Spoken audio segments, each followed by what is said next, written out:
భారతదేశ చరిత్రలో అరబ్బుల ఆక్రమణ సింధుపై అనేది ప్రథమ ఘట్టం. సింధు ప్రజలు అంటే సింధు రాష్ట్రం మీద అరబ్బుల దాడి క్రీస్తుశకం 712లో జరిగింది. మొట్టమొదటిసారిగా మహమ్మద్ బిన్ కాసిం అనే అతడు సింధు మీద దాడి చేసి భారతదేశంపై అరబ్బుల దాడిని ముస్లింల మొట్టమొదటి దాడిగా చెప్పవచ్చును.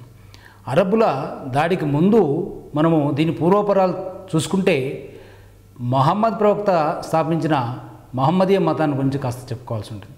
అరేబియాలో మహమ్మద్ ప్రవక్త ఇస్లాం మతాన్ని స్థాపించాడు. మహమ్మదీయ మతాన్ని. ఇస్లాం అంటే లొంగిపోవటం అని అర్థం, శాంతి చేసుకోనటం అని అర్థం. మహమ్మదీయ మతాన్ని అరేబియాలో మహమ్మద్ ప్రవక్త స్థాపించడానికి కారణాలు చాలా ఉన్నాయి. కారణాలు ఎన్ని ఉన్నప్పటికీ మహమ్మద్ ప్రవక్త స్థాపించిన మహమ్మదీయ మతం లేక ఇస్లాం మతం ఇక్కడ ముఖ్యంగా ఈ మతంలో 3 ముఖ్యమైన లక్షణాలు కనిపిస్తున్నాయి. అది ఏమిటంటే నిర్గుణోపాసన, ఏకదేవతారాధన, అంటే విగ్రహారాధన పనికిరాదు, పూజారుల ప్రమేయం లేకుండా నిరాడంబరమైన పూజా విధానం. ఇది మహమ్మద్ ప్రవక్త స్థాపించిన మతం యొక్క ముఖ్య లక్షణాలు. ప్రవక్త అక్కడ ఉన్న అరేబియాలో ఉన్న అనేక తెగల వారిని అందరినీ కూడా కూడగొట్టి సమానత్వాన్ని బోధించాడు. అందరూ సమానమే అని చెప్పి బోధించడం జరిగింది అరేబియాలో ఇస్లాం మత ప్రవక్త మహమ్మద్ ప్రవక్త. అయితే ఇక్కడ ఈ మత ప్రచారానికి మహమ్మద్ ప్రవక్త మరణం తర్వాత అనేక మంది పీఠాధిపతులు బయలుదేరారు. ఖలీఫాలు అంటారు పీఠాధిపతుల్ని. పీఠాధిపతులు అంటే మహమ్మద్ ప్రవక్త వారసుల్ని ఖలీఫాలు అంటారు. ఈ ఖలీఫాలు చాలామంది ప్రపంచవ్యాప్తంగా మతాన్ని ప్రచారం చేయడం కోసం ఒక ప్రయత్నం చేశారు. దానిలో భాగంగా భారతదేశం మీద కూడా దాడి జరిగింది. ఈ దాడి వెనుక ఉన్న కారణం అంటే సింధుపై దాడికి ఉన్న చారిత్రకమైన కారణం ఏంటంటే, చారిత్రకమైన సంఘటన ఏంటంటే, సింధు మీద దాడికి శ్రీలంక నుంచి అల్ హజాజ్ అనే ఖలీఫాకు కానుకలు తీసుకొని పోతున్నారు అరబు దేశస్తులు. అయితే దేవల్ అనే ప్రాంతం వద్ద ఓడలో కానుకలన్నీ కూడా శ్రీలంక రాజు పంపించిన కానుకలన్నీ కూడా దోపిడీకి గురైనాయి. ఆ దోపిడీ చేసిన పైరేట్స్ ఎవరో తెలియదు, కానీ దేవల్ ప్రాంతం అనేది వద్ద ఆ దోపిడీ జరిగింది కాబట్టి ఆ దోపిడీ చేసిన ప్రాంతము సింధు రాజ్యంలో ఉంది కాబట్టి సింధు రాజే బాధ్యుడని చెప్పి మహమ్మద్ బిన్ కాసిం అనే కుర్రవాడిని దాడికి పంపించడం జరిగింది ఖలీఫాలు. దానికి సింధు మీద దాడి చేసి మహమ్మద్ బిన్ కాసిం విజయం సాధించాడు. సింధు రాజైన దాహిర్ ఓడిపోవడం జరిగింది. ఇది ప్రప్రథమ దాడి. అది మొదలుగా భారతదేశం మీద అనేక మంది దాడులు చేశారు ముస్లిమ్స్ మొదలు పెట్టుకొని. అరబ్స్ ముందుగా గజ్నీ మహమ్మద్, గోరీ మహమ్మద్ దాడులు ఎక్కువని. గజ్నీ మహమ్మదు 1826లో, గోరీ మహమ్మద్ 17 సార్లు దాడులు జరిగినాయి. గజ్నీ మహమ్మదు సోమనాథ్ దేవాలయాన్ని దాడి జరిగింది. ఇవి చాలా ప్రధానమైన ఇతివృత్తాలు చరిత్రలో. ఇకపోతే గజ్నీ గోరీ మహమ్మద్ దాడుల తర్వాత ఇక్కడ భక్తి ఉద్యమం, సూఫీ ఉద్యమం కూడా వచ్చింది. ఈ భక్తి ఉద్యమం రావడానికి కారణాలు ఏంటి అని అంటే, ముఖ్యంగా ఇస్లాం మత ప్రభావం ఇక్కడగా ఉండటం. ఇస్లాం మత ప్రభావం వల్ల బహుదేవతారాధన, విగ్రహారాధన అనేది పోయి అసలు ఏకదేవతారాధన వచ్చేసింది. ఈ ఏకదేవతారాధన పైగా నిర్గుణోపాసన, దేవుడికి ఒక రూపమంటూ లేదు అని చెప్పే ఇస్లాం మత ప్రభావం వల్ల భక్తి ఉద్యమం వచ్చింది. భక్తి ఉద్యమం అంటే ఏంటి అంటే ముక్తి కోసం లేక మోక్షం కోసం ప్రయత్నం చేయడం అన్నమాట. అంటే మోక్షం అంటే ఏంటి అని అంటే, మోక్షం అంటే ముఖ్యంగా పుట్టడం, చావటం అనేది లేకుండా పోవటమే మోక్షం. దీనికి ఇది భక్తి ఉద్యమంలో ఒక లక్షణం, భక్తి మార్గం అంటారు దీన్ని. అయితే ముస్లింల అరబ్బుల యొక్క ప్రభావం వల్ల, అరబ్బుల యొక్క సంస్కృతి వల్ల భారతీయ సంస్కృతి మీద ఈ భక్తి ఉద్యమం వచ్చేసిందని చెప్పి ఒక కారణంగా చెప్తారు. ఇంకపోతే భక్తి ఉద్యమంలో అనేక మంది భక్తి ఉద్యమకారులు వచ్చేసారు. హైందవ భక్తి ఉద్యమకారులు రామానుజాచార్యుడు, రామానందుడు, నానకు, కబీరు, తర్వాత నామదేవుడు, వీళ్ళంతా రామానందుడు, వీళ్ళందరూ కూడా. అయితే ముఖ్యంగా ఈ తమిళనాడులో చూసుకుంటే మనము విశిష్టాద్వైతాన్ని కనుగొన్న రామానుజాచార్యుడు ముందుగా శ్రీభాష్యం రాశాడు ఆయన. అంటే శ్రీభాష్యం అంటే ఏంది అని అంటే ఇదొక గ్రంథం. ఏంటి గ్రంథం, దీంట్లో ఏముంది అని అంటే ఇందులో ఉపనిషత్తులు, భగవద్గీత, ఇంకా వేదాల యొక్క అంటే బ్రహ్మసూత్రాలకి వ్యాఖ్యానం అన్నమాట. విశిష్టాద్వైతాన్ని కనుగొన్న రామానుజాచార్యులు దేవుడు లేడని, అందరూ సమానమేనని చెప్పడంతో పాటు శ్రీభాష్యం అనే ఒక గ్రంథం రాసి దానిలో ఈ యొక్క మూడు సంబంధించిన ఆ యొక్క అంశాలని తను బ్రహ్మాండంగా వ్యాఖ్యానం రాశాడు. ఆ మూడు ఏమిటి అని అంటే బ్రహ్మసూత్రాలు, తర్వాత భగవద్గీత, ఉపనిషత్తులు అనే వాటికి వ్యాఖ్యానం రాశాడు. అందులో అందరూ సమానమే, జన్మతః భగవంతుడి దృష్టిలో అందరూ సమానమే, అసలు భగవంతుడు అనేవాడు లేడు, సృష్టిలో అందరూ సమానమే అని చెప్పి రామానుజాచార్యులు చెప్పాడు. అలాగే రామానందుడు కూడా చెప్పాడు, అలాగే నానక్ చెప్పాడు, కబీర్ చెప్పాడు, కబీర్ దోహలలో చెప్పాడు, చైతన్యుడు చెప్పాడు. ఒకరేమిటి భక్తి ఉద్యమకారులంతా కూడా ఏం చెప్పారు అని అంటే అందరూ సమానమే, ఎక్కువ తక్కువలు అనేది కుల వ్యత్యాసాలు అనేది లేవు. భక్తి ఉద్యమం లక్షణాలలో కులతత్వం ఒకటి. ఈ కులతత్వము వల్ల అనేక ఇబ్బందులు సమాజంలో 15-16 శతాబ్దాలు వచ్చేసి హిందూ మతంలో భక్తి ఉద్యమం రావడానికి కూడా కారణమైంది కులతత్వం అన్నమాట. కులతత్వము ఒకవైపున ఇక ముస్లింల యొక్క ప్రభావము, ఇటువైపున సమాజంలో అనేక లోపాలు ఉండటము, ఇటువంటి కారణాల వల్ల భక్తి ఉద్యమం వచ్చేసింది. ఆ తర్వాత సూఫీ ఉద్యమం. సూఫీ ఉద్యమం అంటే ఏంది? సఫా అనే పదం నుంచి సూఫీ ఉద్యమం వచ్చిందని చెప్తారు. అంటే సఫా అంటే శుభ్రత, శుభ్రత అని అంటే ఆత్మశుభ్రత. అంటే ఆత్మశుభ్రత అంటే ఏంది? ఆత్మలో మలినం లేకుండా ఉండే విధానాన్ని ఆ లోపల ఏదైతే అంటే త్రికరణ శుద్ధిగా ఉండటం అనమాట. సూఫీ ఉద్యమం చాలా గొప్పది. త్రికరణ శుద్ధిగా అంటే ఏంది? మనసులో ఏదైతుందో అదే చెప్పడం, అదే చేయటం అనేది త్రికరణ శుద్ధి. చక్కని విధానము ఈ యొక్క త్రికరణ శుద్ధి అనేది చెప్పడం అనమాట. సూఫీ ఉద్యమకారులు, ముస్లిం యొక్క మత ప్రవక్తలు కూడా చాలామంది బయలుదేరి సూఫీ ఉద్యమాన్ని ఇక ఇండియాలో మన సమాజంలో, భారతీయ సమాజంలో ఇక సూఫీ ఉద్యమం కూడా మనకు ఎంతో కారణమైందని చెప్పవచ్చు. ఇక ఆ తర్వాత చెప్పుకోదగ్గ అంశాలలో మనకు చరిత్రలో ఢిల్లీ సుల్తాన్లు వస్తారు. ఢిల్లీ సుల్తాన్ విషయాన్ని తీసుకుంటే గోరీ మహమ్మద్ యొక్క ప్రతినిధి అయిన కుత్బుద్దీన్ ఐబక్. మొదట ఢిల్లీ సుల్తాన్లు వంశాలు ఏమేమితో చూద్దాం. మొదట బానిస వంశం, తర్వాత ఖిల్జీ వంశం, ఆ తర్వాత తుగ్లక్ వంశం, సయ్యద్ వంశం, లోడీ వంశం. అంటే 5 రాజవంశాలు ఢిల్లీ సుల్తాన్లు పరిపాలించారు. ఈ 5 రాజవంశాలు ఢిల్లీ సుల్తాన్లలో మొట్టమొదట బానిస వంశం. బానిస వంశం అని ఎందుకు పేరు వచ్చింది బానిస వంశం అనేది అని అంటే, బానిసలలో 11 మంది బానిస వంశ రాజులు ఉన్నారు. అందులో 4 బానిసలుగా అమ్మబడ్డవారే చిన్నప్పుడు. ఆ మధ్యయుగ లక్షణాలలో ఇక బానిసలుగా అమ్మబడే లక్షణం ఒకటి ఉంది. పిల్లల్ని లేక ఈర్ష్యతోని, అసూయతోని, ద్వేషంతోని మంచిగా ఎదిగేవాడిని, మంచిగా ఉన్నవాడిని అమ్ముకునే ఆచారం ఆ రోజుల్లో ఉండే. ఈ రాజులు, సుల్తానులైన వాళ్ళు నలుగురు ఇక అమ్మబడ్డవారే బానిసగా ఏ పని అంటే ఆ పని చేయాలి. ఈ ఏ పని అంటే ఆ పని చేసే ఆ యజమాని చెప్పినట్టుగా వినేదాన్నే బానిసత్వం అంటారు. ఈ బానిసలుగా మొట్టమొదట కుత్బుద్దీన్ ఐబక్ అనేవాడు బానిస వంశాన్ని స్థాపించాడు ఢిల్లీలో. ఎలా స్థాపించాడు అంటే, ఈయన గోరీ మహమ్మద్ దగ్గర ప్రతినిధిగా పనిచేశాడు, ఢిల్లీకి ప్రతినిధిగా. 1193లో ఇక 2వ తరైన యుద్ధం తర్వాత ఈ కుత్బుద్దీన్ ఐబక్ ఇక్కడ ఢిల్లీ ప్రతినిధిగా, గోరీ మహమ్మద్ ప్రతినిధిగా వచ్చేసి గోరీ మహమ్మద్ హత్య జరిగిన తర్వాత గోరీలో తనే ప్రతినిధిగా, తనే స్వతంత్రుడిగా స్థాపించుకున్నాడు రాజ్యాన్ని. తను స్వతంత్రుడిగా రాజ్యాన్ని స్థాపించుకోవడమే ఢిల్లీ సుల్తాన్ల సామ్రాజ్యాన్ని స్థాపించడానికి కారణమైంది. ఢిల్లీ సుల్తాన్ల సామ్రాజ్యం స్థాపన బానిస వంశంతో స్టార్ట్ అయింది. బానిస వంశానికి మామ్లూక్ వంశం అనే పేరు కూడా వచ్చింది. మామ్లూక్ అంటే కూడా బానిస అనే అర్థం. అయితే బానిస వంశంలో మొట్టమొదటి వాడిన కుత్బుద్దీన్ ఐబక్ గురించి ముఖ్యంగా ఈయన కుతుబ్ మినార్కి పునాదులు వేసింది ఈయనే. ఢిల్లీలో కుతుబ్ మినారు ఒంటి స్తంభపు మేడ పునాదులు వేసింది ఈయనే. ఈయన పోలో ఆడుతూ చివరికి చనిపోయాడు. పోలో అంటే మనము గుర్రం మీద వెళ్తూ, హాకీ కర్ర లాంటి వంక కర్రతోని స్పీడ్గా వెళ్తూ గుర్రం మీద రైడింగ్ చేసుకుంటూ వెళ్తూ ఆడే ఆట పోలో ఆట అంటారు. ఇది ఇండియాలో ప్రవేశపెట్టింది కుత్బుద్దీన్ ఐబక్కే, లేక ఢిల్లీ సుల్తాన్లే. ఈ బానిస వంశ రాజైన ఈ యొక్క కుత్బుద్దీన్ ఐబక్ని లక్బక్ష్ అని, అంటే అక్షరాలు ఇచ్చేవాడిని, కవులను బాగా పోషించేవాడని చెప్పి చరిత్ర చెప్తుంది.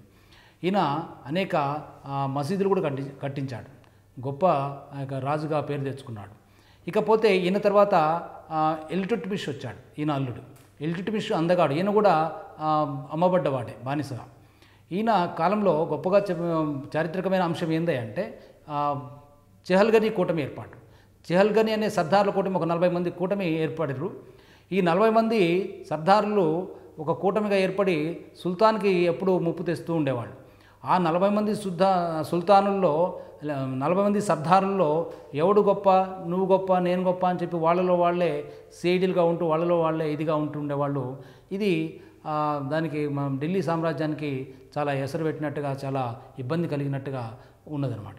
కాబట్టి ఢిల్లీ సుల్తానుల కాలంలో చెహల్గనీ కూటమి అనేది ఎప్పుడు ఎవరి కాలంలో ఏర్పడతాయంటే ఇల్టుట్మిష్ కాలంలో ఏర్పడింది. ఇల్టుట్మిష్ ఈ కుతుబ్ మినార్ని పూర్తి చేశాడు. ఆ తర్వాత ఇక వెండి టంకా, రాజ్ జిటాల్ అనే నాణ్యాలను కూడా ఈయన ప్రవేశపెట్టాడు.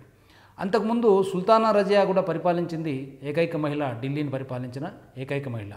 ఏది ఇల్టుట్మిష్ తర్వాత, ఏది కుత్బుద్దీన్ ఐబక్, ఇల్టుట్మిష్ తర్వాత ఆ యొక్క సుల్తానా రజియా పరిపాలించింది. అల్ తునియా అనే అతన్ని వివాహం ఆడింది. ఈ చెహల్గనీ వల్ల సుల్తానా రజియా కూడా ఆ యొక్క చిక్కుల్లో పడిపోయింది, ఆ యొక్క మోసంలో ఆమె హత్యగావించబడింది. ఇక ఆ తర్వాత బానిస వంశంలో చివరిగా గియాజుద్దీన్ బాల్బన్.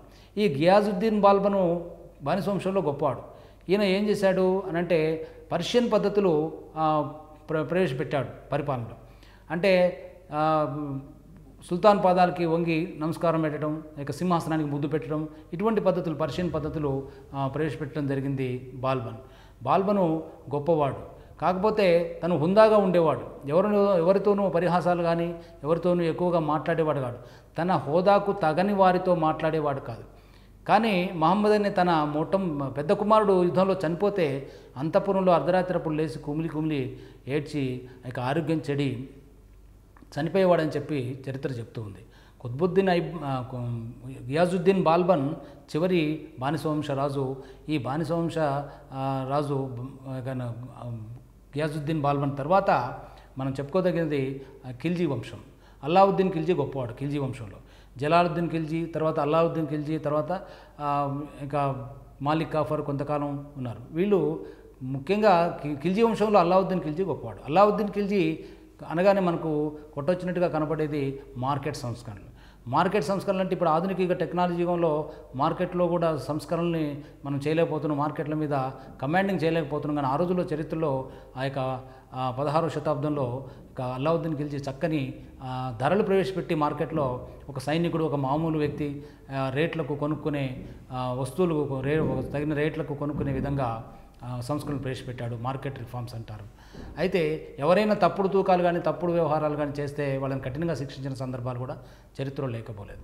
ఎట్లా ఒక డేగ మాంసం అమ్మిన ఒక దుకాణదారుడు ఆ డేగ మాంసం తక్కువ తూకానికి అమ్మితే దానిని ఆ ఎంత తూకం తక్కువ ఉందో పక్షి మాంసము మనిషి ఆ యొక్క అమ్మినవాడి యొక్క దేహంలోంచి కూడా కండరాల్ని కోసి ఇచ్చే వ్యవహారం కూడా, సందర్భం కూడా చరిత్రలో లేకపోలేదు.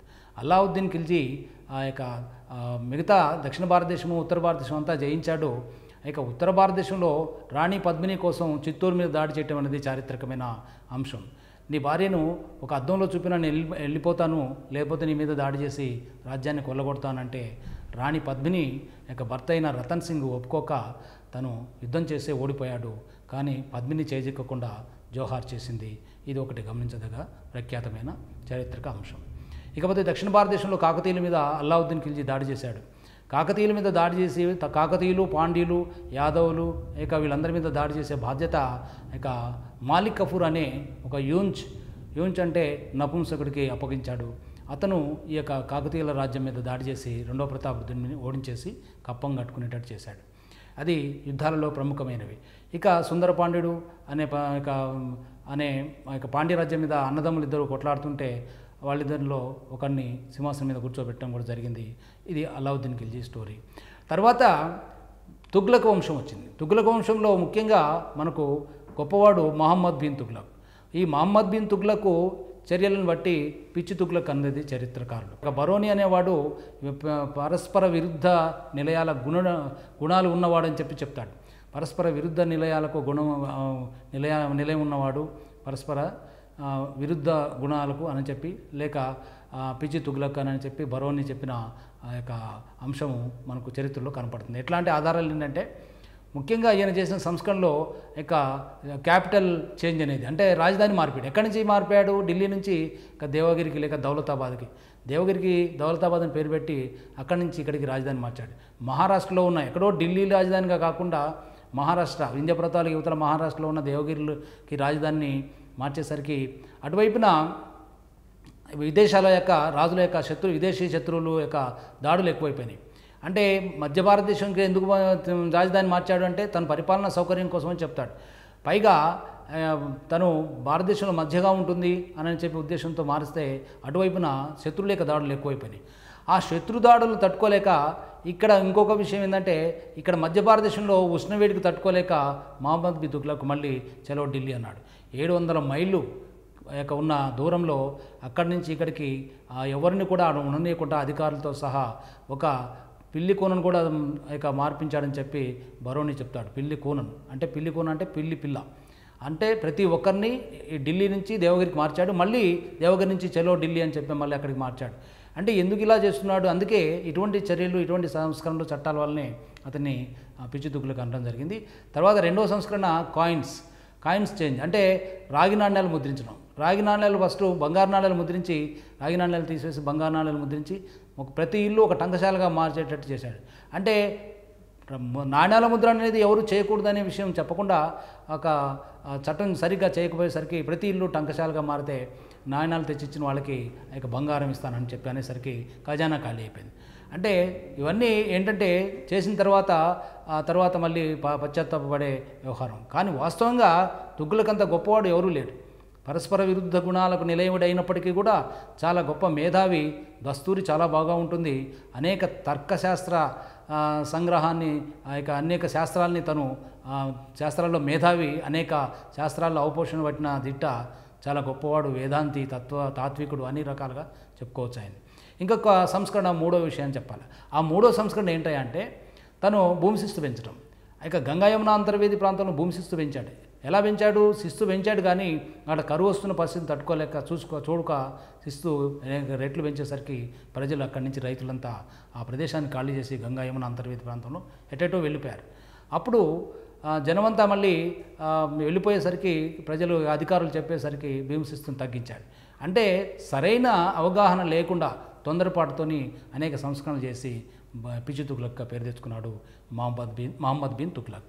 మహమ్మద్ బిన్ తుగ్లకే మళ్ళీ రెండవ ప్రతాపరుద్రుడిని జునా ఖాన్గా యువరాజుగా ఉన్నప్పుడు పట్టపోయింది. అంటే కాకతీయ సామ్రాజ్య చివరి చక్రవర్తి రెండవ ప్రతాపరుద్రుడిని పట్టపోయేటప్పుడు ఓడించి పట్టపోయేటప్పుడు నర్మదా నదిలో దూకిన సందర్భం చరిత్రలో మనకు తెలిసిందే. తుగ్లక్ వంశం తర్వాత సయ్యద్ వంశాన్ని గురించి పెద్దగా చెప్పదగింది చరిత్రలో ఏమీ లేదు.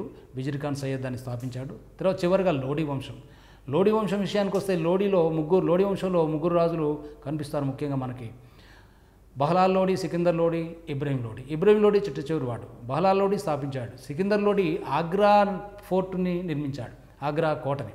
ఈ ఆగ్రా కోటను నిర్మించిన సికిందర్ లోడీ తర్వాత వచ్చిన ఇబ్రహీం లోడీ ఎక్కువ కాలం పరిపాలించాడు కానీ ఆయన నాశనం చేశాడు సామ్రాజ్యాన్ని. అంటే ఢిల్లీ సుల్తాన్ సామ్రాజ్యం నాశనం అయింది అంటే వేరే వాళ్ళు వచ్చి ఆక్యుపై చేసింది ఇబ్రహీం లోడీని. వేరే వాళ్ళు అంటే బాబర్ దాడి చేశాడు. మొఘలాయి సామ్రాజ్యం స్థాపన జరిగిందన్నమాట. 1526లో ఇబ్రహీం లోడీ ఢిల్లీ దగ్గరలో ఉన్న పానిపట్ వద్ద బాబర్ మీద యుద్ధం చేశాడు. బాబరు మొదటి పానిపట్టు యుద్ధం అంటారు దీని చరిత్రలో. బాబరు ఇబ్రహీం లోడీ సైన్యాన్ని 1,00,000 సైన్యాన్ని ఈజీగా ఓడించగలిగాడు తన శతఘ్ని దళం చేత. ఇబ్రహీం లోడీ కాస్త పరిపాలన తెలియనివాడు, కాస్త అవగాహన తక్కువవాడు, పైగా అహంకారం ఎక్కువ, ఎవరి మాట వినడు ఆయన. అందుకే తొందరగా ఈజీగా ఓడిపోయి యుద్ధంలో చనిపోవడం జరిగింది. అది ఇబ్రహీం లోడీ ఢిల్లీ సుల్తాన్ల వ్యవహారం. ఢిల్లీ సుల్తాన్ల కాలం నాటి కొన్ని పరిస్థితులు చెప్పబోయే ముందుగా విజయనగర సామ్రాజ్యం ఏర్పాటు, విజయనగర సామ్రాజ్య పరిపాలకులు, బహుమనీ రాజ్యం గురించి చెప్పుకుందాం మనం. విజయనగర సామ్రాజ్యం ఎలా ఏర్పడింది? 1336లో తుంగభద్ర నది ఒడ్డున విద్యారణ్య స్వామి ఆశీస్సులతో హరిహరాయలు బుక్కరాయలు విజయనగర సామ్రాజ్యాన్ని ఏర్పాటు చేశారు. మహమ్మద్ బిన్ తుగ్లక్ కాలంలో విజయనగర సామ్రాజ్యం మహమ్మద్ బిన్ తుగ్లక్ తర్వాత 1336లో కాకతీయుల సామంతుల్ని అందరినీ కూడా ఓడించి ఢిల్లీకి తీసుకొని పోయారు. అటువంటి వాళ్ళలో ఆనగొందిని పరిపాలించే రాజును కూడా తీసుకెళ్లారు. ఈ ఆనగొందిని పరిపాలించే రాజు దగ్గర హరిహర్రాయలు బుక్కరాయలు అధికారులుగా ఉద్యోగులుగా పనిచేస్తున్నారు. అక్కడ ఢిల్లీలో వీళ్ళు మత మార్పిడి చేసుకొని వీళ్ళు ఉంటూ ఉన్న క్రమంలో మళ్ళీ ఇక్కడ కంపిల్లో దక్షిణ భారతదేశంలో కంపిలి రాజ్యంలో తిరుగుబాటు జరిగింది. ఆ తిరుగుబాటును అణచడానికి ఢిల్లీ సుల్తాను ఈ హరిహర బుక్కరాయలు అనే వాళ్ళని పంపించాడు. ఈ హరిహర బుక్కరాయలు ఈ యొక్క దక్షిణ భారతదేశంలోని కంపిల్లికి వచ్చి ఇక్కడ రాజును ఓడించేసి అక్కడెక్కడో ఉన్న ఢిల్లీ సుల్తాన్కి మనం కప్పం ఎందుకు కట్టాలి, మనం ఎందుకు తీసుకెళ్ళి ఇవ్వాలి, మనమే స్వతంత్రం పెట్టించుకుందాం అని చెప్పి 1136లో తుంగభద్ర నది ఒడ్డున విద్యారణ్య మహర్షి అనే యొక్క ఋషి ఆశీస్సులతో వాళ్ళే ఒక గొప్ప నగరాన్ని తయారు చేసుకున్నారు. అక్కడ తుంగభద్ర నది ఒడ్డున ఒక కుందేలు పులిని బెదిరిస్తున్నట్టుగా ఒక కథ చెప్తారు. ఇది చారిత్రకమైన అంశం కాకపోవచ్చు, కానీ వాస్తవంగా అక్కడ నీళ్లు తాగిన వారికి ఎక్కడ లేని పౌరుషం వస్తుందని చెప్పి ఊహించి అక్కడే ఉన్న విద్యారణ్య మహర్షి యొక్క ఆశీస్సులతో కూడా వీళ్ళు విద్యారణ్య స్వామి అని చెప్పి ఒక దేవాలయాన్ని కూడా కట్టి అదే విజయనగరంగా, విద్యారణ్యంగా, విద్యాధరంగా పేర్లతోని ఒక సామ్రాజ్యాన్ని స్థాపించారు. దీనినే హంపి అంటాం. అయితే ఈ విజయనగర సామ్రాజ్యం సంగమ, సాళువ, తుళువ, ఆరవీటి అనే వంశాలు పరిపాలించే వరుసగా. సంగమ వంశాన్ని స్థాపించింది హరిహర బుక్కరాయలు. వీరు సంగముని కుమారులు కాబట్టి సంగమ వంశం అని పేరు వచ్చింది. అయితే సంగమ వంశంలో హరిహర బుక్కరాయలు 1336లో వీళ్ళు రాజ్యాన్ని స్థాపించి ఇక పక్కనే ఉన్న బహుమనిస్తోని ఇక వీళ్ళకి అక్కడే వీళ్ళకు యుద్ధాలు కూడా వీళ్ళతోనే ప్రారంభమైంది. సంగమ వంశంతోనే పక్కన ఉన్న బహుమని ముస్లిం రాజులకి గొడవలు వీళ్ళతోనే స్టార్ట్ అయింది. సంగమ వంశంలో గొప్పవాడు ఇక రెండవ దేవరాయలు. ఈ రెండవ దేవరాయల్ని ప్రౌఢదేవరాయలు అంటారు. ప్రౌఢదేవరాయలు అనేక మంది కవులను పోషించాడు. చక్కని కవులను పోషించి మంచి పేరు తెచ్చుకున్నాడు రెండవ దేవరాయలు లేక ప్రౌఢదేవరాయలు. తర్వాత సాళువంశం. సాళువంశ కాలంలో గొప్పగా చెప్పుకోదగినది రాజులు తక్కువ పరిపాలన, తక్కువ మంది రాజులే ఉన్నారు. కానీ సాళువ నరసింహుని కాలంలో అన్నమాచార్యుల వారు ఉన్నట్టుగా మనకు ఆధారాలు బ్రహ్మాండంగా కనిపిస్తూ ఉన్నాయి చరిత్రలో. ఇక మూడవది తుళవంశం. తుళవంశం రాజే కృష్ణదేవరాయల వల్లనే మనకు విజయనగర సామ్రాజ్యం యొక్క ప్రఖ్యాతి వచ్చేసింది. ఎంతగా వచ్చిందంటే విజయనగర సామ్రాజ్యం ప్రఖ్యాతే కాకుండా కృష్ణదేవరాయల వల్ల తెలుగు కూడా బాగా వ్యాపించింది. తెలుగు దక్షిణ భారతీయ భాషలలో తెలుగు లెస్స అనే మాట కూడా ఆయన రాసినట్టుగా కూడా మనకు ఆధారం ఉంది. శ్రీకృష్ణదేవరాయలు తుళో వంశస్థుడు. తుళో నరసనాయకుని యొక్క కుమారుడు. నాగాంబ తల్లి పేరు. నాగలాపురం అని, నాగపట్నం అని ఇప్పటికి కూడా అక్కడక్కడ మనం ఇక కన్నడ దేశంలో మనకు ఆధారాలు ఉన్నాయి. అయితే నాగలాపురం నాగాంబ అనే కృష్ణదేవరాయల యొక్క తల్లి ఇక ఆమె పట్టపురాణి కాదంటారు. అదంతా చారిత్రకమైన అంశమో కాదో కానీ వాస్తవంగా కృష్ణదేవరాయలు మాత్రం గొప్ప రాజు, తుళు వంశ రాజు. తుళు ఆయన అసలు భాష అంటే కన్నడ రాయలు. వాస్తవంగా కన్నడ దేశం, కర్ణాటక దేశం అయినప్పటికీ తెలుగుని, తమిళనాడుని, ఒరిస్సాని అన్ని ఇక మొత్తం దక్షిణ భారతదేశంలో చాలా భాగాన్ని పరిపాలించాడు. కృష్ణదేవరాయలు 1509 నుంచి 1529 వరకు పరిపాలించాడు. కృష్ణదేవరాయల యొక్క పట్టాభిషేకం మహోత్సవం కూడా చాలా ఘనంగా ఆ రోజులో జరిగింది. కృష్ణరాయలు కన్నా ముందు ఆయన అన్న పరిపాలించిన నరసింహరాయలు ఆయన ఇతను చంపించమని తన యొక్క అప్పాజీ అంటే తిమ్మర్సు అనే ఒక మంత్రిని పంపిస్తాడు. ఆ మంత్రి ఇతన్ని చంపకుండా దాచిపెట్టి పెంచి అండర్గ్రౌండ్లో విద్యాబుద్ధులు నేర్పించి గొప్పవాడిగా తయారు చేస్తాడు. కృష్ణదేవరాయలు గొప్పవాడై అన్ని విద్యలు నేర్చుకొని ఇక గొప్ప చక్రవర్తి అయి ఇక ఇటు ఒరిస్సా కటక్ వరకు కూడా కొండవీడు, కొండపల్లి ఇవన్నీ జయించుకుంటూ ఒరిస్సా వరకు అంటే తూర్పు దిగ్విజయాత్రలు బ్రహ్మాండంగా ఇదవుతాడు. ఇక్కడ ఇటువైపున తూర్పు దిగ్విజయాత్రలో భాగంగా శంకరగిరి, అనంతగిరి, ఇక సిరికొండ ఇటువంటి ఈ దుర్గాలన్నీ కూడా భువనగిరి, పానగల్లు దుర్గాలన్నింటిని కూడా గిరిదుర్గాలన్నింటి కూడా జయించడం జరిగింది శ్రీకృష్ణదేవరాయలు. శ్రీకృష్ణదేవరాయలు కవి మాత్రమే, రాజు మాత్రమే కాదు కవి కూడా. సాహితీ సమ్రాంగణ సార్వభౌముడు అనే బిరుదు అందుకే చెప్పారు ఆయన. ఆయన ఆముక్తమాలదైన ఒక గ్రంథం రాశాడు. అది విష్ణు చిత్తేయం అని చెప్పి తెలుగులో కూడా, సంస్కృతంలో కూడా ఉంది. అయితే విష్ణు చిత్తీయమే కాకుండా ఆముక్తమాలేదే కాకుండా జాంబవతి పరిణయము, ఇంకా మదాలస చరిత్ర చాలా గ్రంథాలు రాశాడు. ఈయనకు 2 భార్యలని చెప్తారు. అయితే అన్నపూర్ణ అనే భార్య తెలుగులో ఎందుకు రాశారు ఆముక్తమాలేదా అనే దానికి సమాధానంగా దేశ భాషలందు తెలుగు లెస్స అనే పద్యం చదువుతాడు. తెలుగదేల ఎన్న దేశంబు తెలుగేను, తెలుగు వల్లబుండ తెలుగు కొండ, ఎల్ల నృపుల గొలవ ఎరుగవే బాసాడి దేశ భాషలందు తెలుగు లెస్స అనే పద్యాన్ని ఆయన రాసినట్టుగా చెప్తారు. అయితే తెలుగు గొప్పగా ఈయన ఆస్థానంలో అష్టదిగ్గజ కవులు ఉన్నారు, గొప్ప కవులు. అందులో పెద్దన గొప్పవాడు. పెద్దన వస్తూ ఉంటే కృష్ణరాయలు తన మదగజమును కూడా దిగి గౌరవించినట్టుగా చరిత్రలో చాలా సందర్భాల్లో ఉన్నట్టుగా మనకు కథలు తెలుస్తూ ఉన్నాయి. అంటే పెద్దనను మించిన కవి లేడని ఆ రోజుల్లో చెప్పుకునేవాడు. అంటే పెద్దన మనుచరిత్రను రాశాడు. మనుచరిత్రని ఎందుకు రాశాడనే దానికి ఒక సందర్భం ఉంది. అయితే కృష్ణరాయలు అలిగి ఒక సందర్భంలో ఉంటే దానిని ఇక మను అనేవాడికే ఒక సరైన ఆధారాలు లేవు, బేసిక్ లేదు, ఆయనకు వంశవృక్షం పెద్దగా లేదు, అటువంటి వాడివి నువ్వెందుకు అని చెప్పి ఆ యొక్క మోటివేషన్ కోసం మనుచరిత్ర రాసినట్టుగా అలసాని పెద్దన రాశాడు, మనుచరిత్ర వివరించాడు. అలసాని పెద్దన తర్వాత నంది తిమ్మన, దూర్జటి, తెనాలి రామకృష్ణ, మొత్తం 8 మంది అష్టదిగ్గజాలు అంటారు. తెనాలి రామకృష్ణ హాస్య కవి. దూర్జటి శ్రీకాళహస్తీశ్వర మహాత్యాన్ని, శ్రీకాళహస్తీశ్వర శతకాన్ని రచించినట్టుగా మనకు ఆధారాలు కలవు. ఇక అలాగే పింగళి సూరణ, రామరాజభూషణుడు, యాదయ్య గారి మల్లన, గంట సింగన అందరూ కూడా ఆ యొక్క అష్టదిగ్గజాలలో అన్నమాట. ఇక కృష్ణదేవరాయల అష్టదిగ్గజాలే కాకుండా ఇంకా తమిళ కవులు, కన్నడ కవులు కూడా ఉన్నారు ఆయన యొక్క ఆస్థానంలో. కృష్ణరాయలు యుద్ధంలో గొప్ప రాజనీతిని ప్రదర్శించేవాడు, యుద్ధంలో గొప్ప వీరుడు, యుద్ధవీరుడు. కృష్ణరాయలు అంతటి వాడు ఇక దక్షిణ భారతదేశంలో హడల్ అని చెప్పి ఆ యొక్క పోర్చుగీస్ వారు, డామింగో పీస్ అనే పోర్చుగీస్ వాడు చెప్తాడు. ఎలా అంటే కృష్ణదేవరాయలు ఏ విధంగా ఉంటాడంటే ఆయన మరీ పొట్టి కాదు, పొడగరి కాదు, కాస్త మధ్య రకం, బొద్దుగా ఉంటాడు, మధ్యస్థంగా ఉంటాడు, బొద్దుగా ఉంటాడు అని చెప్పడమే కాకుండా ముఖం మీద స్పాటకం మచ్చలు ఉంటాయి. పైగా విదేశీయులు అంటే గౌరవంగా చూసేవాడు. ఆయన అంటే దక్షిణ భారతదేశంలో హడలని ముచ్చట డామింగో పీస్ అనే పోర్చుగీస్ వాడు చెప్పిన ముచ్చట అనమాట. అంటే ఆధారం అది. కాబట్టి కృష్ణదేవరాయలు ఆ రోజుల్లో తెలుగు భాషను బాగా పోషించి తెలుగు భాషకి కృష్ణదేవరాయల యుగం స్వర్ణయుగం అని చెప్పవచ్చు. వాకిట కావలి ఉండే మామూలు బంట్రోతు కూడా తెలుగులో కవిత్వం చెప్పగలిగిన రోజులు ఆ రోజులు అనమాట కృష్ణదేవరాయల కాలం. కాబట్టి కృష్ణదేవరాయలు మించిన వాడు ఆ రోజుల్లో దక్షిణ భారతదేశంలో లేడు. కృష్ణదేవరాయల యొక్క అల్లుడు అలియరామరాయలు ఆ తర్వాత పెత్తనం చేశాడు సదాశివరాయల్ని తీసుకొని.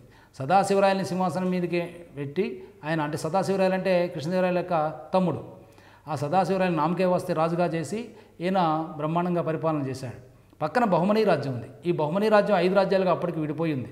ఈ బహుమనీ రాజ్యం బీదర్, బీరార్, బీజాపూర్, గోల్కొండ, అహ్మద్నగర్ అని చెప్పి 5 రాజ్యాలుగా విడిపోయి వీళ్ళు ఒకరికి తెలియకుండా ఈ యొక్క అలిరామరాయలు తను బ్రహ్మాండంగా వాళ్ళని ఇబ్బందులు పెడుతూ ఉన్నాడు, యుద్ధాలు చేస్తూ ఉన్నాడు. వీళ్ళని ఎగేసి ఇంకొకటి మీద ముగ్గురు కలిసి యుద్ధాలు చేసి వాళ్ళని ఓడించడం జరిగింది. ఇది కనిపెట్టిన ఇబ్రహీం కుతుబ్ షా అనే గోల్కొండ రాజు అతని మీద 1565లో 5 పాదుషాలతోని, అంటే పంచ పాదుషాలతోని ఒక మీటింగ్ పెట్టుకొని 1565లో ఒక యుద్ధం చేశారు. అదే తల్లికోట యుద్ధం.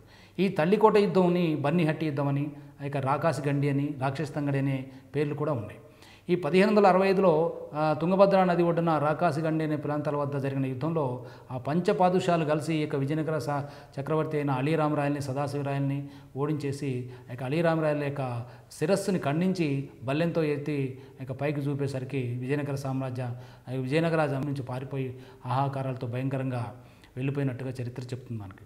అంటే కృష్ణరాయలు స్థాపించిన సామ్రాజ్యం 1565లో తల్లికోట యుద్ధంతో నాశనం అయిపోయింది, పతనమైపోయింది.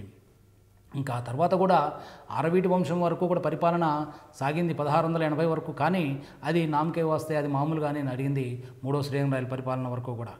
మధ్యలో ఇక అరవీటి వంశం కొద్దిగా అక్కడక్కడ చిన్న యుద్ధాలు చేస్తూ పరిపాలించింది. ఇక బ్రిటిష్ వారు, ఇక పోర్చుగీస్ వారు, ఫ్రెంచ్ వారు వాళ్ళంతా ఈలోగా ప్రవేశించారు. ఇక చెన్నైలో 3వ శ్రీరంగరాయల కాలంలో ఆ యొక్క చెన్నపట్నం అనే పేరున్న దానిని 3వ శ్రీరంగరాయలే తనకు చెన్నపట్నం అనే పేరుతో ఆ యొక్క బాడుగకు లేక కిరాయికి లేక అద్దెకు ఆ ప్రాంతాన్ని ఇచ్చినట్టుగా మనకు చరిత్ర చెప్తుంది. ఇది విజయనగర సామ్రాజ్య చక్రవర్తుల కథ. అయితే ఇక్కడ విజయనగర సామ్రాజ్యం పక్కనే ఉన్న బహుమనీ రాజ్యం ఉంది. బహుమనీసు బహుమనీ యొక్క సామ్రాజ్యం ఏ విధంగా ఏర్పడిందో ఇప్పుడు చెప్దాం. బహుమనీ సామ్రాజ్యం 1347లో గుల్బర్గా కేంద్రంగా అల్లావుద్దీన్ హసన్ గంగు బహుమన్ షా అతడు గొప్పగా పరిపాలించాడు. ఆయన స్థాపించాడు దీన్ని. బహుమన్ షా అనేక మంది కలిసి ఏర్పాటు చేసిన బహుమనీ రాజ్యాన్ని ఆ తర్వాత 1500, 1502, 1505, 1510లో 5 రాజ్యాలుగా విడిపోవడం జరిగింది. ముందుగా ఆ యొక్క అల్లావుద్దీన్ హసన్ గంగు బహుమన్ షా, తర్వాత 2వ మహమ్మద్ షా, 3వ మహమ్మద్ షా, 4వ మహమ్మద్ షా, ఇంకా మధ్యలో హుమయూన్ షా, ఇట్లా చాలామంది రాజులు ఉన్నారు దాదాపు. అయితే 3వ మహమ్మద్ షా కాలం గొప్పది. 3వ మహమ్మద్ షా గొప్పవాడు. ఎందుకు గొప్పవాడు, ఏ విధంగా పరిపాలన గొప్పవాడు అంటే అతని మంత్రి గవాన్ గొప్పవాడు. గవాను చక్కని సంస్కరణలు ప్రవేశపెట్టాడు. గవాన్ ప్రవేశపెట్టిన సంస్కరణలు, పర్షియన్ సంస్కరణలన్నీ కూడా అతని పక్కన ఉన్న ఇక 3వ మహమ్మద్ షా ఇక పక్కన ఉన్న మంత్రులు, సామంతులు లేకపోతే అధికారులు ఇక వీళ్ళంతా ఓరవలేక 3వ మహమ్మద్ షా బాగా తాగి ఉన్న మత్తులో ఉన్న టైంలో గవాన్ మీద చాడీని చెప్పేసి అతను చంపించడం జరిగింది. అయితే గవాన్ పోయిన తర్వాత 3వ మహమ్మద్ షా చాలా పశ్చాత్తాపడ్డాడు. ఆ తర్వాత ఇక 4వ మహమ్మద్ షా కొంతకాలం పరిపాలించాడు. ఆ తర్వాత విడిపోయింది మహమ్మనీ రాజ్యం 5 రాజ్యాలుగా. 5 రాజ్యాలుగా విడిపోయిన మహమ్మనీ రాజ్యంలో గోల్కొండ రాజధానిగా పరిపాలించిన కుతుబ్ షాహీ వంశం ఒకటనమాట. 512లో మహమ్మద్ కులీ కుతుబ్ షా గోల్కొండను కేంద్రంగా పరిపాలించాడు. అయితే బహుమనీ రాజ్యంలో ఇక గుల్బర్గా కేంద్రంగా పరిపాలించిన బహుమనీ రాజ్యంలో మహమ్మద్ గవాన్ గొప్పగా పరిపాలించి చక్కని సంస్కృతులు ప్రవేశపెట్టడమే కాకుండా అక్కడ ఒక మదర్సాను కూడా స్థాపించాడు. విద్యకు గొప్ప కేంద్రంగా ఇప్పటికీ ఆ మదర్సా నెలకొని ఉన్నది. అక్కడ గోల్ గుంబాజ్ అనే ఒక గొప్ప నిర్మాణాన్ని కూడా ఇతను కట్టించాడు ఇక గవాన్. ఇది బహుమనీ సుల్తాన్ది. అయితే బహుమనీ సుల్తాన్కి విజయనగర సామ్రాజ్య చక్రవర్తులకి ఎప్పుడు కూడా తుంగభద్ర నది ప్రాంతం గురించి ఎక్కువగా యుద్ధాలు జరుగుతూ ఉండేవి. బహుమనీ సామ్రాజ్యం యొక్క ఇదనమాట. ఇక పోతే బహుమనీ రాజ్యం 1565లో ఆ యొక్క తుంగభద్ర నది ఒడ్డున విజయనగర సామ్రాజ్య చక్రవర్తులతోని యుద్ధం జరిగింది. దీంతో ఇక విజయనగర సామ్రాజ్యం ఇటువైపున నాశనం అయిపోయింది. బహుమనీ రాజ్యం 5 రాజ్యాలుగా విడిపోయిందని చెప్పవచ్చును. ఈ యొక్క రెండవ పార్ట్లో విజయనగర సామ్రాజ్యం వరకు ఈ యొక్క ఇండియన్ హిస్టరీలో విజయనగర సామ్రాజ్యం, బహుమనీ రాజ్యం, ఢిల్లీ సుల్తాన్లు, తర్వాత యొక్క మొఘల్ సామ్రాజ్యం ఇవన్నీ కూడా అయిపోయినాయి.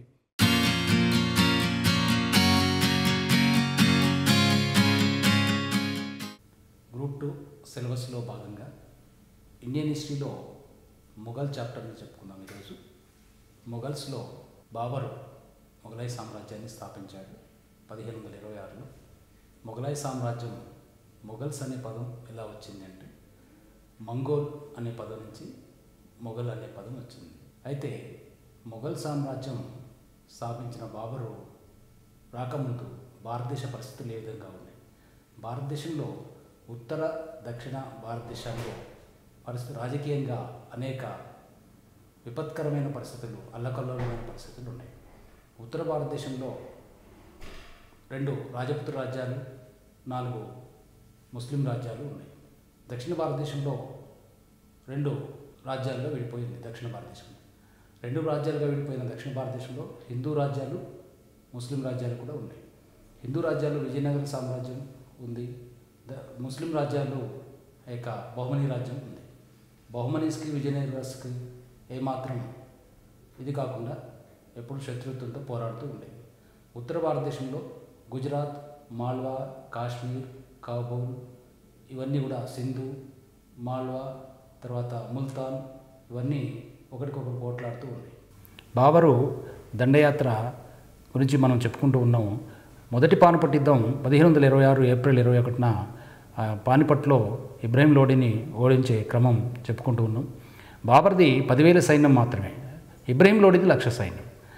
ప్రథమంగా ఈ యుద్ధాన్ని గురించి అంత ప్రాముఖ్యత చరిత్రలో ఎందుకనంటే మొఘలాయి సామ్రాజ్య పరిపాలనకు స్థాపించబడిన ఇక బీజం వేసిన యుద్ధం కాబట్టి ఈ మొదటి పానిపట్టు యుద్ధం అని చెప్పి దీన్ని అంటారు. పానిపట్టు వద్ద జరిగిన మొదటి యుద్ధము పానిపట్టు యుద్ధం. చరిత్రలో 3 పానిపట్టు యుద్ధాలు జరిగినాయి. ఇది మొదటి పానిపట్టు యుద్ధం 1526లో జరిగింది. బాబరు 10,000 సైన్యంతో 1,00,000 సైన్యం ఉన్న ఇబ్రహీం లోడి సైన్యాన్ని ఓడించాడు. ఈ 1,00,000 సైన్యము కూడా సరైన శిక్షణ లేని సైన్యం, కిరాయి సైన్యంలాగా సరిగ్గా ఆ యొక్క బాబర్ యొక్క శతఘ్ని దళం ఉండటం వల్ల సరైన యుద్ధం నైపుణ్యంతో చేస్తూ ఉంటే కిరాయి సైన్యమైన ఆ యొక్క ఇబ్రహీం లోడి సైన్యం ఇటే పారిపోవటం జరిగింది. కొద్ది గంటలలోనే, దాదాపు 4.5 గంటల్లోనే యుద్ధం జరిగి ఆ 4.5 గంటలలోనే బాబర్ యొక్క విజయం సాధించారు జహీరుద్దీన్ మహమ్మద్ బాబర్.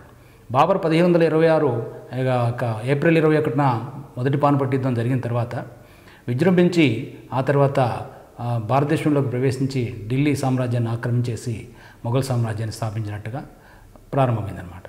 అయితే మొఘలాయి సామ్రాజ్యాన్ని స్థాపించిన బాబరు ఇంకా 2-3 యుద్ధాలు చేశాడు తన యొక్క చరిత్రలో, తన యొక్క జీవితంలో. 1526 నుంచి 1530 వరకు ఈయన యొక్క బాబర్ భారతదేశంలో గడిపిన సమయం. 1526 నుంచి 1527లో కాన్వాయ్ యుద్ధం చేశాడు. కాన్వాయ్ యుద్ధం రణా సంగ్రామ సింహుని మీద చేశాడు. ఈ రణాసంగ అనే ఒక రాజపుత్ర వీరుడు మేవార్, మార్వార్ని కలిపి పరిపాలిస్తూ ఉన్నాడు. మేవాడ్ రాజైన రణా సంగ్రామ సింహుడు అప్పటికే ఒంటి నిండా గాయాలున్న గొప్ప యుద్ధ వీరుడు. అయినా రణా సంగ్రామ సింహుని ఇక బాబరు 1527లో కాన్వాయ్ యుద్ధంలో ఓడించాడు. తర్వాత చందేరి దుర్గాన్ని కూడా ఆక్రమించాడు.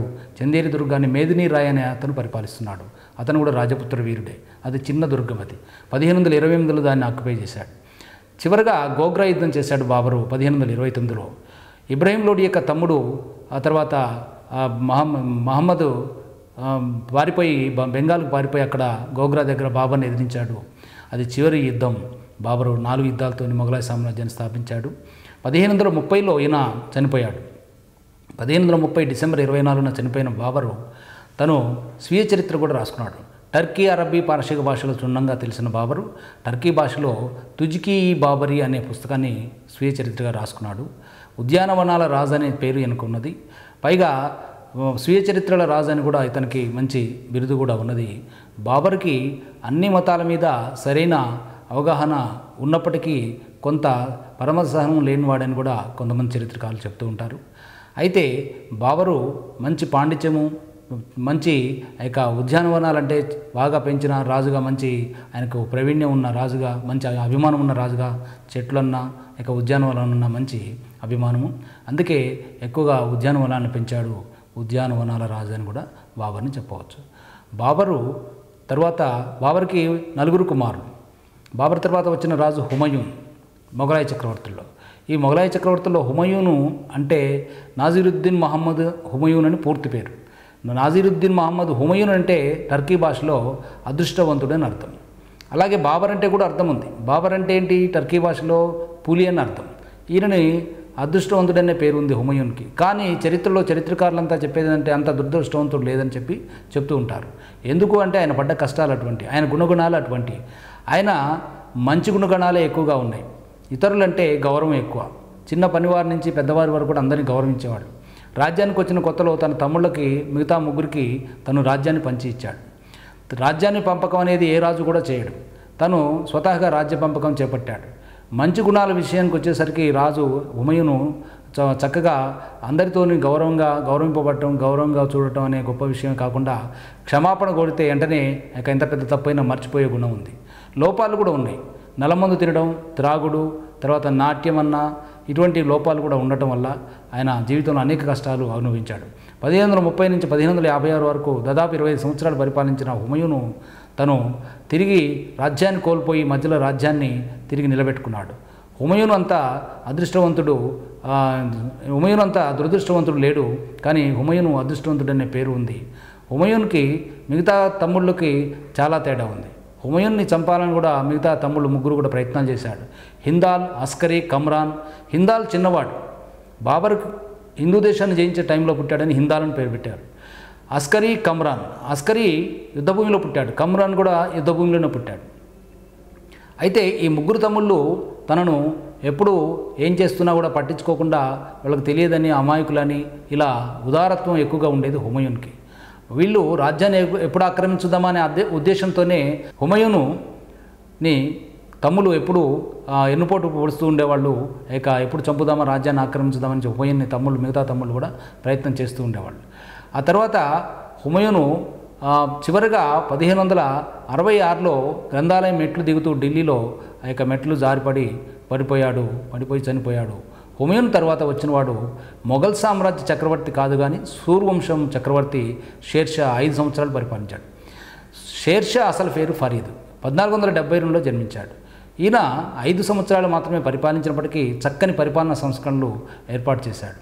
భారతదేశంలో ఇప్పటికే ఆయన సంస్కరణలు అమలు జరుగుతున్నాయంటే నమ్మబుద్ధి కాదు. ఆయన ప్రవేశపెట్టిన సంస్కరణలో రోడ్లు వ్యవహారం మాత్రమే కాకుండా, శిస్తు వ్యవహారాలు మాత్రమే కాకుండా అనేకమైన చక్కని ప్రజాహిత సంస్కరణలు ఎన్నో చేశాడు. షేర్షా యుద్ధాల విషయానికి మనం పోకుండా ఒక బిల్గ్రామ్ యుద్ధం, తర్వాత హుమయూన్ మీద హుమయూన్ ఓడించిన యుద్ధాలు మాత్రమే ఇంపార్టెంట్ అనేది చెప్పుకోవచ్చు చరిత్రలో. హుమయూను పోయిన తర్వాత పరిపాలించిన షేర్షా చక్కని పరిపాలనా విధానాన్ని ప్రవేశపెట్టాడు. ఆయన మొదటగా రెవెన్యూ సంస్కరణ గురించి చెప్పవచ్చు. రెవెన్యూ సంస్కరణలో భూమిని కొలిచి పద్ధతి, బిగా పద్ధతి, తర్వాత పట్టా పద్ధతి అని చెప్పి 2 పద్ధతులను ప్రవేశపెట్టాడు. పట్టా పద్ధతి అంటే పట్టాదారిగా చేయటం అనేది ఒకటి, బిగా పద్ధతి అంటే బిగా అంటే కొల్చడం అనేది ఒకటి అనమాట. భూమిని కొలిపించడం ఒక పద్ధతి, భూమిని కొలిపించి శిస్తు నిర్ణయించడం ఒక పద్ధతి, శిస్తు 1/3 వేసేవాడు. అయితే భూమిని కొలిపించి కొలతలను విభజన అంటే భూమి ఎటువంటి రకం అని చెప్పి విభజించాడు. ఉత్తమ, మధ్యమ, అధమ అని చెప్పి 3 రకాలుగా విభజించాడు. ఈ 3 రకాలుగా భూమిని విభజించిన షేర్షా చక్కని పరిపాలనా విధానం ఇప్పటికీ కూడా మనం అదే షేర్షా పరిపాలన, శిస్తు వసూలు వ్యవహారము, అయితే భూమి కొలిచే వ్యవహారాన్ని ఇప్పటికి కూడా మనం ఈ రోజు వరకు కూడా అవే విధానాన్ని భారతదేశంలో అనుసరిస్తూ ఉన్నాం అన్నమాట. కాబట్టి షేర్షా రోడ్లు వేసిన సంస్కరణలు కూడా చాలా గొప్పవి. కంకర్ రోడ్లు వేశాడు. ఇదే రోడ్లు ఇప్పుడు జాతీయ రహదారులుగా ఉత్తర భారతదేశంలో అయితే ఉదాహరణగా చెప్పుకోవచ్చు. కంకర్ రోడ్లని షేర్షా వేసిన రోడ్లని మనం ఇప్పటికీ కూడా వాడుతూ ఉన్నాం. అలాగే పోస్ట్ ఆఫీస్ వ్యవస్థను ప్రవేశపెట్టాడు. అంచె తపాలా పద్ధతి, గుర్రాల మీద పోయే పద్ధతి. అలాగే ఇలా చెప్పుకుంటూ పోతే షేర్షా ప్రజాహిత చింతన, ప్రజాహిత సంస్కరణలు చాలా గొప్పగా ప్రవేశపెట్టాడు. అలాగే సైన్యంలో కూడా తను ఇక తుపాకీ దళం మొదలైన ఆధునికమైన పద్ధతులు కూడా ప్రవేశపెట్టాడు. సైన్యం మొత్తం మీద ఉన్న సిద్ధ సైన్యం అని ఏర్పాటు చేశాడు. ఆ సిద్ధ సైన్యంలో 1,50,000 కాల్బలం ఉండేది, 25,000 ఇక అశ్విక దళం ఉండేది. మొత్తం మీద షేర్షా అనేక గొప్ప గొప్ప సంస్కరణలు ప్రవేశపెట్టాడు. 5 సంవత్సరాలే పరిపాలించినప్పటికీ కూడా చక్కని పరిపాలన సంస్కరణలు ప్రవేశపెట్టాడు. ఇంకా పోతే రూపాయిని ప్రవేశపెట్టింది ఆయనే. రూపాయి అంటే ఇప్పుడు ఉన్న మన ఇండియన్ కరెన్సీ, భారతదేశ ద్రవ్యము. ఈ రూపాయిని దామ్ అన్నారు. దాము 1/2, 1/3, 3/4 అనే విధానాల దశాంశాలలో తను ప్రవేశపెట్టాడు. రూపాయి అనంటే అందమైనది అని చెప్పే పేరు ఆయన పెట్టింది. ఇప్పటికీ ఇండియన్ కరెన్సీ మనం వాడుతున్నాం, అది షేర్షా ప్రవేశపెట్టిందని చెప్పవచ్చు అనమాట. ఇంకా పోతే షేర్షా సంస్కరణలో గొప్పవి అనేక కట్టడాలు అని కూడా ఉన్నాయి.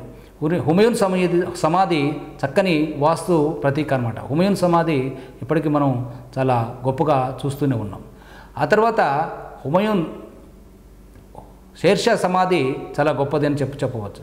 షేర్షా తర్వాత చెప్పుకోదగ్గవాడు అక్బర్ యొక్క హుమయూన్ యొక్క కుమారుడు. ఈయన 2వ పానిపట్ యుద్ధంతో చరిత్రలోకి వచ్చాడు. 2వ పానిపట్ యుద్ధం 1556 నవంబర్ 5న జరిగింది. 2వ పానిపట్ యుద్ధం అక్బర్ ఎవరి మీద చేశాడు అని అంటే హేము అనే హిందూ రాజు మీద చేశాడు. ఈ హిందూ రాజు ఒకప్పుడు మంత్రిగా షేర్షా వంశస్థుడైన షేర్షా యొక్క మనవడు దగ్గర మంత్రిగా పనిచేసి అతన్ని తీసివేసి ఇతను రాజుగా పరిపాలించాడు కొన్ని నెలలు మాత్రమే. హేము 70 సంవత్సరాల ముసలివాడు అయిన అక్బర్ మీద యుద్ధం చేశాడు. అక్బరు పానిపట్టు వద్ద హేమును ఓడించాడు. 1556లో 2వ పానిపట్టు యుద్ధంతో అసలైన మొఘల్ సామ్రాజ్య నిర్మాత అక్బర్ అని చెప్తారు. అక్బర్ పరిపాలన చాలా గొప్పది, పరమ సహనం కలవాడు. 2వ పానిపట్టు యుద్ధంతో తను సింహాసనానికి వచ్చి అక్బర్ అని పేరు చక్కని జాబిల్లి వంటి వాడు అనని జహీరుద్దీన్ మహమ్మద్ అక్బర్ అని పేరు పెట్టడం జరిగింది హుమయూన్. అయితే హుమయూను కుమారుడైన అక్బరు హుమయూన్ కన్నా బాబర్ కన్నా ఎక్కువగా పరిపాలించాడు. ఎక్కువగా పరిపాలించడం అంటే ఎక్కువ ప్రాంతాన్ని పరిపాలించడమే కాకుండా చక్కని పరిపాలన విధానం ప్రవేశపెట్టడం వల్ల అసలైన నిర్మాత, మొఘల్ సామ్రాజ్య నిర్మాత అక్బర్ అని చెప్పవచ్చు. అక్బరు అనేక సంస్కరణలు ప్రవేశపెట్టాడు. అక్బర్ చేసిన యుద్ధాలు ముఖ్యంగా హల్దీఘాట్ యుద్ధం చాలా గొప్పది. హల్దీఘాట్ యుద్ధం రాణా ప్రతాప్ సింగుడి మీద చేశాడు, రాజపుత్ర వీరుడి మీద. 1575లో హల్దీఘాట్ యుద్ధం చేశాడు. ఆ హల్దీఘాట్ యుద్ధం చరిత్రలో చాలా ప్రఖ్యాతిగాంచింది. తర్వాత మార్వార్ రాజు చిత్తోడు మీద దాడి, తర్వాత దక్షిణ భారతదేశంలో చాంద్ బీబీ మీద చేసిన యుద్ధం కూడా చాలా ప్రఖ్యాతమైనది, ముఖ్యమైనది కూడా. అయితే చాంద్ బీబీ అహ్మద్నగర్ రాణి, చిన్నపిల్లవాడు పేరు మీద తను పరిపాలిస్తూ ఉంది. చాంద్ బీబీ స్త్రీ అయినప్పటికీ చాలా గొప్ప నిపుణురాలు, యుద్ధ నిపుణురాలే కాకుండా తెలియగలది, చదువుకున్నామే ఆ రోజుల్లో. ఆమె అక్బర్ యొక్క ప్లాన్లన్నీ తిప్పికొట్టడం మొదలుపెట్టింది. అక్బరు అంతకంటే ఎక్కువగా తెలివిగా ఆమె కోటకి చుట్టూ కందకాలు త్రవ్వించి ఆ కోటను పేల్చివేసి ఆమెని లొంగ తీసుకోవడం జరిగిందనమాట. అహ్మద్నగరు, బీజాపూరు ఇవన్నీ కూడా అక్బర్కు వశమైనవి. ఆ తర్వాత తను చక్కని పరిపాలనా విషయాలను ప్రవేశపెట్టాడు. ఖాందేశ్ని కూడా జయించాడు.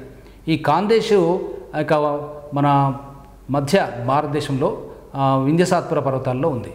దీనిని జయించిన తర్వాతనే బులంద దర్వాజా, దీన్ని జయించడం చాలా కష్టమైంది, అందుకనే గుర్తుగా బులంద దర్వాజా అని చెప్పి ఫతేపూర్ సిక్రీలో కట్టాడు. ఈ ఫతేపూర్ సిక్రీలోని బులంద దర్వాజా భారతదేశంలో అతిపెద్ద దర్వాజా అని చెప్తారు మన చరిత్రకారులు.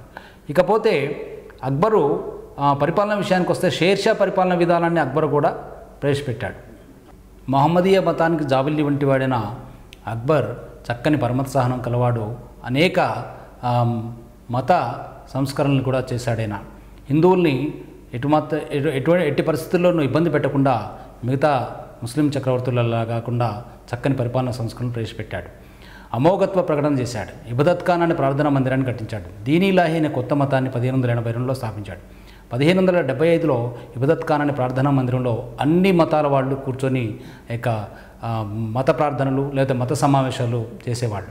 మొదట ముస్లింలకు మాత్రమే యొక్క అవకాశం ఉన్న ఇబదత్ ఖాన్ ప్రార్థనా మందిరం 1575లో ఫతేపూర్ సిక్రీలో కట్టించాడు అక్బర్.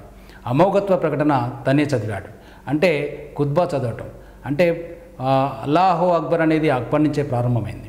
ఈ యొక్క అమోఘత్వ ప్రకటన చదివిన యొక్క అక్బర్ యొక్క పేరు ఇక చరిత్రలో అలా నిలిచిపోయింది. 1582లో దీన్ ఇలాహీ అనే కొత్త మతాన్ని స్థాపించిన మొఘల్ చక్రవర్తి అక్బర్ మాత్రమే. అక్బరు స్థాపించిన దీన్ ఇలాహీ అనే మతానికి తాహిదీ ఇలాహీ అనే పేరు కూడా ఉంది. అంటే దివ్యమైన ప్రకాశము ఇంకా భగవంతుని యొక్క వెలుగు అనే అర్థాలు కూడా వచ్చేటట్టుగా దీన్ ఇలాహీ అనే కొత్త మతాన్ని స్థాపించాడు అక్బర్.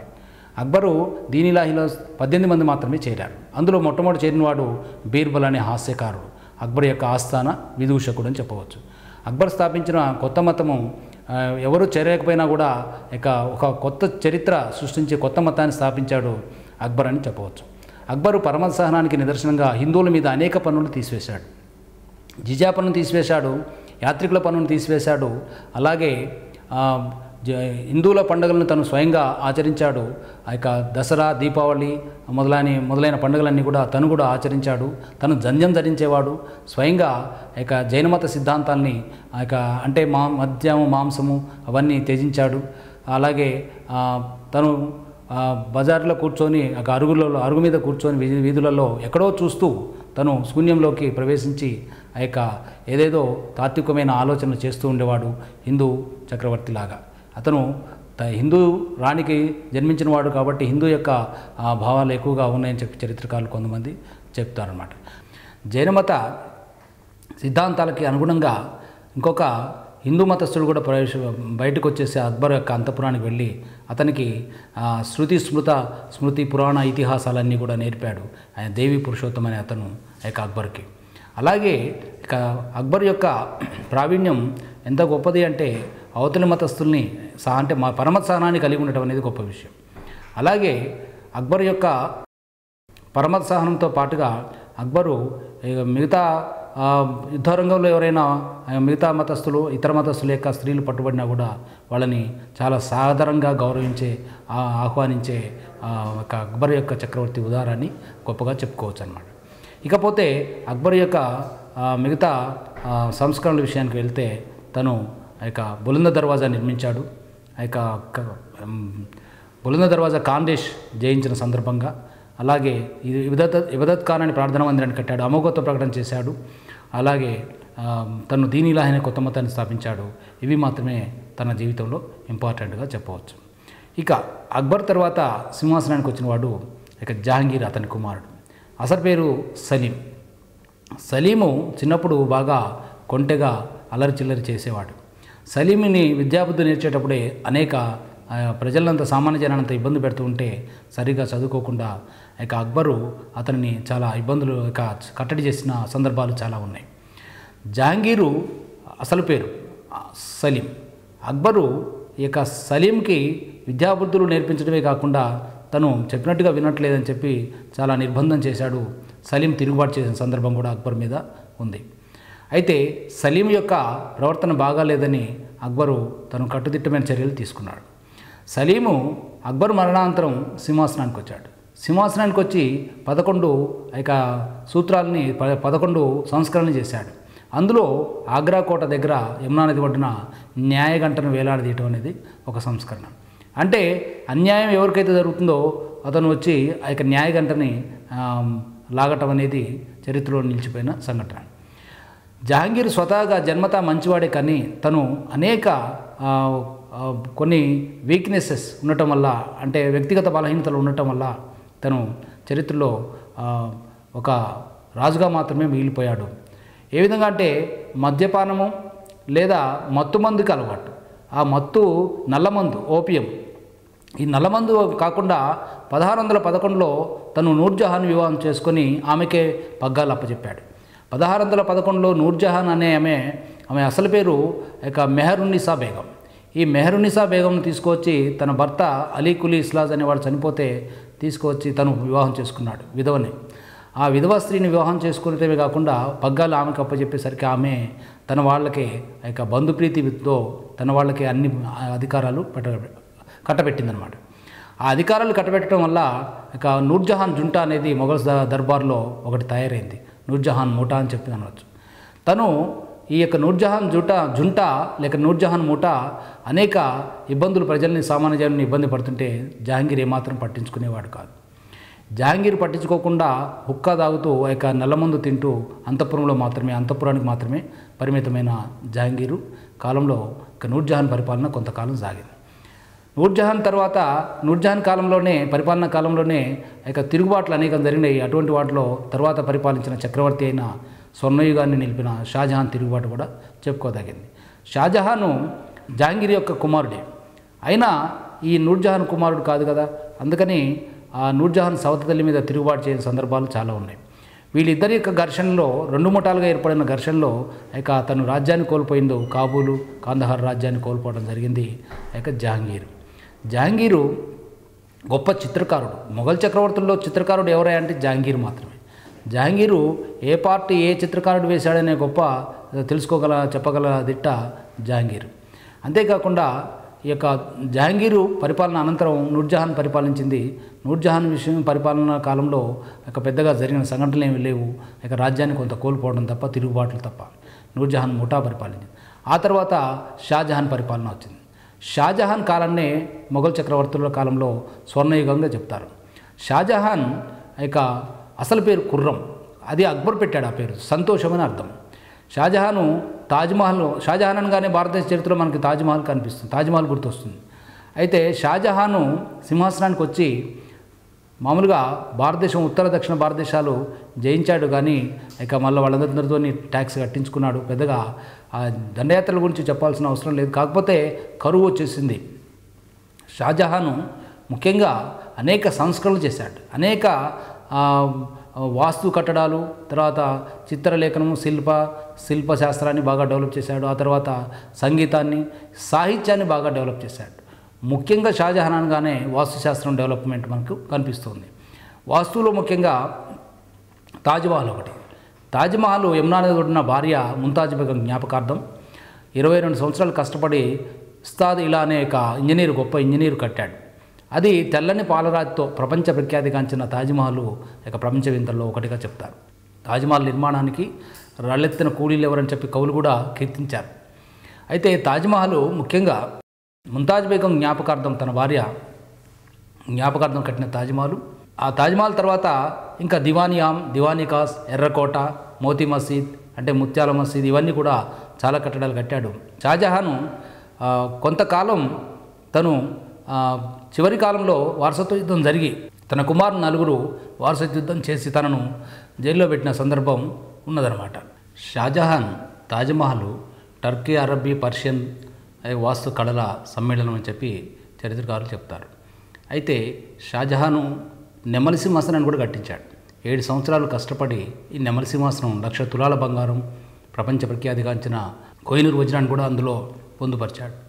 నెమలి సింహాసనం, కోహినూర్ వజ్రం, ఇవన్నీ తాజ్మహల్ ప్రపంచ ప్రఖ్యాతిగాంచిన అని చెప్పి షాజహాన్ చరిత్రలో చెప్పుకోవచ్చు.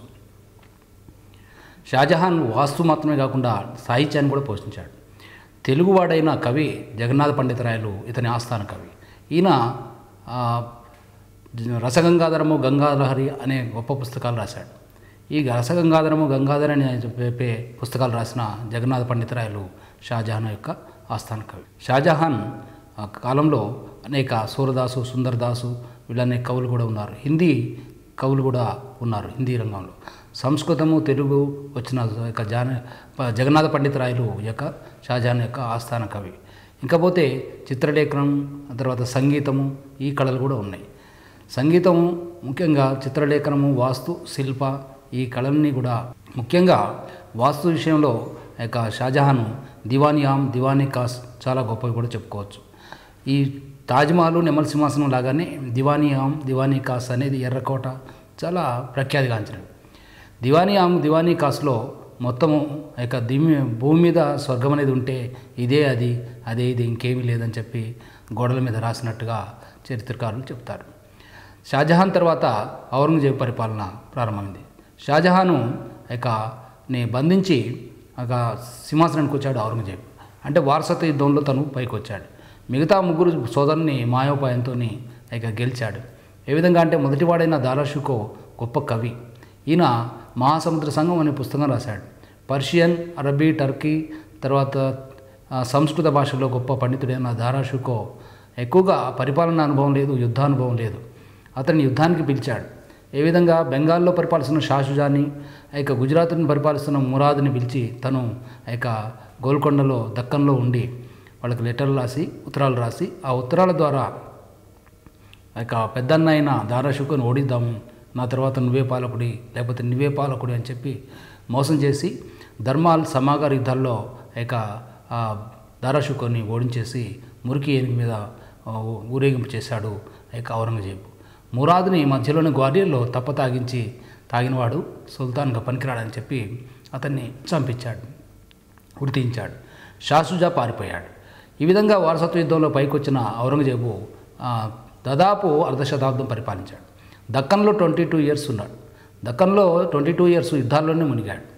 ఔరంగజేబు చాలా తెలివికలవాడు, పైగా యుద్ధ నిపుణుడు, కానీ సనాతన సున్నీ మతస్థుడు, నిరాడంబరుడు, మంచి తెలివికలవాడు. పైగా తను నిరాడంబరతో ఎంతవరకు అంటే స్వయంగా భారతదేశానికి చక్రవర్తి అయి టోపీలు పుట్టి ఖురాన్ ప్రతులు రాసి బ్రతికేవాడు వచ్చిందంటూ. ఒక గొప్ప చక్రవర్తి మామూలు గదిలో ఒక చినిగిపోయిన చాప మీద కుండలో నీరుతో మామూలుగా సింపుల్గా బ్రతికేవాడు. చాలా సాదాసీదాగా బ్రతికాడు. తన యొక్క సమాధి కూడా ఔరంగాబాద్లో చాలా సాదాసీదాగా ఉంది. మోడల్ తాజ్మహల్ కట్టించాడు. తాజ్మహల్ లాగా మోడల్ తాజ్మహల్ ఇక్కడ ఔరంగాబాద్లో మహారాష్ట్రలో కట్టించాడు తన భార్య జ్ఞాపకార్థం. అయితే తన సమాధి మాత్రం చాలా సాదాగా ఉంది, చాలా సింపుల్గా. ఔరంగజేబు అనేక యుద్ధాలు చేశాడు. అనేక యుద్ధాలలో ముఖ్యంగా రాజపుత్రుల మీద, తర్వాత మిగతా ఔరంగజేబు శివాజీ మీద, అందరి మీద యుద్ధాలు చేశాడు. హిందువుల్ని కాస్త ఇబ్బంది పెట్టాడని చెప్పి అంటారు చరిత్రలో. కొంతవరకు వాస్తవమేమో, కానీ చాలా వరకు రాజపుత్రులను కానీ మిగతా దేవాలయాన్ని పడగొట్టే విషయంలో కానీ ఔరంగజేబు చాలా చక్కగా న్యాయవంతమైన జీవితాన్ని గడిపాడని చెప్పి చెప్పవచ్చు. ఇకపోతే ఔరంగజేబు వాస్తవంగా సనాతన సున్నీ మతస్థుడు. ఔరంగజేబు గొప్ప ఉదారవాడు. జిందాపీర్, అలంగీర్ అనే బిరుదులు ఉన్నాయి. ఔరంగజేబు చక్కని పరిపాలన అందించాడు. ఔరంగజేబు 50 సంవత్సరాలు సుమారు అర్ధశతాబ్దం పరిపాలించి భారతదేశ చరిత్రలో చిట్ట చక్రవర్తిగా 1707లో మరణించాడు. 1658 నుంచి 1707 వరకు పరిపాలించాడు ఔరంగజేబు.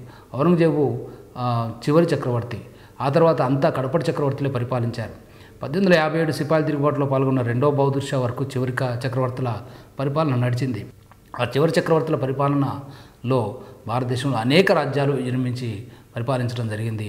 అందులో కుతుబ్ షాహీలు, బహుమనీస్లో గోల్కొండను పరిపాలించిన వాళ్ళు ఒక్కరుగా చెప్పవచ్చు. అయితే నైజాం షాహీలు కూడా ఆ తర్వాత పరిపాలించారు. కుతుబ్ షాహీల గోల్కొండ తానిషా పరిపాలన కాలంలో ఔరంగజేబు గోల్కొండను ఆక్యుపై చేశాడు. తెలంగాణ పరిపాలనని ఔరంగజేబు తానిషాను బంధించి తను హైదరాబాద్ గోల్కొండని ఆక్యుపై చేశాడు. అక్కన్న మాదననే హిందూ మంత్రులను తీసుకున్నాడు, హిందువులని దగ్గర తీసుకున్నాడని అతని యొక్క ఉద్దేశం అని చెబుతారు చరిత్రకారులు. మొత్తం మీద ఔరంగజేబు పరిపాలన చాలా గొప్పగా నడిచింది. పోర్చుగీస్ వారిని కూడా ఇబ్బంది పెట్టాడు. ఎందుకనంటే పోర్చుగీస్ వారు తన మాట వినకపోతే ఎవరైతే ఉంటారో విదేశీయులు పోర్చుగీస్ వాళ్ళని ఇబ్బంది పెట్టినట్టుగా సందర్భాలు ఉన్నాయన్నమాట. ఔరంగజేబు పరిపాలన సంస్కరణలు చేయలేదు, కానీ యుద్ధాలతోనే ఎక్కువగా గడిచింది. చివరి చక్రవర్తి ఔరంగజేబు గొప్పవాళ్ళలో అని చెప్పవచ్చు. ఇతనికి మంచి పేరే ఉంది చరిత్రలో, కానీ పరమత సహనం లేనివాడని చెప్తుంటారు. తను నిరాడంబరుడు, ఖురాన్ ప్రకారం తూచా తప్పకుండా పరిపాలించాడు ఔరంగజేబు తర్వాత మొఘల్ సామ్రాజ్యం దాదాపుగా డిజాస్టర్ అయిందని చెప్పవచ్చు. అంతా కడపటి రాజుల పాలనలో చాలా ఇబ్బందులు ఏర్పడ్డాయి. ఈ కడపటి రాజుల పాలనలో ముఖ్యంగా సిపాయిల తిరుగుబాటు వరకు కూడా పరిపాలన వచ్చింది, కానీ నామమాత్రంగా ఆ కడపటి రాజుల పరిపాలన అంతంత మాత్రమే, లాస్ట్కి ఢిల్లీకి మాత్రమే పరిమితం అయిపోయింది. శివాజీ యొక్క విజృంభణ అనేది ఔరంగజేబు పరిపాలన కాలంలో జరిగింది. శివాజీ మహారాష్ట్రలో మహారాష్ట్ర చిట్టెలుక అని చెప్పి పిలిచాడు శివాజీని బంధించడం కోసం రాజా జయసింగ్ అనే రాజపుత్ర రాజుని పంపించాడు. అతను సంధి చేసుకొని శివాజీ రాజా జయసింగ్తో ఇక ఢిల్లీ వచ్చి ఆగ్రా వచ్చి కోటలో తను ఔరంగజేబుకి పట్టుబడ్డాడు. ఔరంగజేబు ఇక శివాజీని అవమానించాడు. ఎక్కడో మామూలుగా మున్సబ్దార్లు కూర్చుని ఇక సింహాసనం మీద కూర్చోబెట్టాడు, రాజుగా చూడలేదు. తర్వాత ఔరంగజేబుని ఇక శివాజీ కోప్పడి తర్వాత జైల్లో కొంతకాలం గడిపి తప్పించుకొని పోయి ఛత్రపతి అనే బిరుదుతో 1674లో మహారాష్ట్రను పరిపాలించడానికి ప్రయత్నాలు జరిగినాయి. శివాజీ కుమారుడు శంభాజీ తాగుబోతు. శివాజీ ఛత్రపతి అనే బిరుదుతో పాటుగా తను చౌత్ సర్దేశ్ముఖ్ అనే పనులు కూడా వసూలు చేశాడు. శివాజీ యొక్క క్యాబినెట్ని అష్టప్రధానులు అంటారు. ఈ అష్టప్రధానులు చాలా ఇంపార్టెంట్. శివాజీ పరిపాలించిన రాజ్యం చిన్నదే అయినప్పటికీ అష్టప్రధానులు లేక సంస్కరణలు చాలా గొప్పగా ఉంది. కొలబా అనే ఒక నౌక ఆశ్రయం కూడా ఈయన కాలంలో ఉన్నది ఇక గోవా తీరంలో. ఇక శివాజీ స్వరాజ్యాన్ని స్థాపించాడు. స్వరాజ్యం అని పేరు ఆయనకి రాజ్యానికి. స్వధర్మం అంటే హిందూ ధర్మ పరిరక్షణ కోసం తను ముస్లింల మీద యుద్ధం చేశాడు అని చెప్పవచ్చు అన్నమాట. ఈ విధంగా మహారాష్ట్రలో విజృంభణ కూడా జరిగింది ఔరంగజేబు కాలంలోనే. ఔరంగజేబు యొక్క పరిపాలన అంతమైన నాటికి మొఘల్స్ యొక్క మొత్తం విజృంభణ అక్కడక్కడ చాలామంది తిరుగుబాటు జరిగింది. ఆ తిరుగుబాట్ల కారణంగా ఇక భారతదేశం మీదకి విదేశీయులు పోర్చుగీస్, డచ్, ఫ్రెంచి, ఇంగ్లీష్ వాళ్ళు విజృంభించడం కారణం కావచ్చు అని చెప్పవచ్చు అన్నమాట.